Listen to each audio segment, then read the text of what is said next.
నుంచి మహాలక్ష్మి. ఎప్పుడు లైవ్కి వెళ్ళినా థ్యాంక్స్ అక్క, చాలా బాగా నాకు హెల్ప్ చేసావని లైవ్కి వస్తుంది అప్పుడప్పుడు. పిక్కు పెట్టురా. వాడు ఏం పెడతాడు పిక్కు? నేను చెప్పినా కదా వాడు ఎలా ఉంటాడు అన్నది. నువ్వు ఊహించుకో. Just imagine once your mind. Okay, Santhu అంటే ఎలా ఉంటాడు అంటే జస్ట్ ఇమాజిన్. అప్పుడు కొన్ని రోజుల కింద, అంటే కొన్ని సంవత్సరాల కిందట, కొన్ని ఆనవాళ్ళు, కొన్ని కొండ గుర్తులతోటి కొన్ని ప్రదేశాలకి వెళ్తూ ఉంటారంట.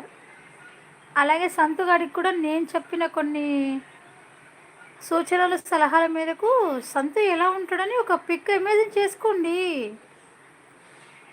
ఓకే, ఆ పిక్లో ఉంది నేను. ఏముంది రాడా ఆ పిక్లో?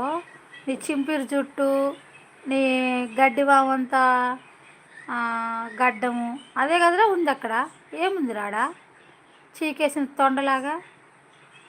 మీ లైవ్కి వస్తుందా? వస్తుంది. ఇప్పుడు రావడం లేదు. అప్పుడు స్టార్టింగ్లో వచ్చింది, ఒక 2-3 టైమ్స్ వచ్చింది. ఫేస్ చూపించురా. వాడి పోందో చూపిస్తాడు. వాడేం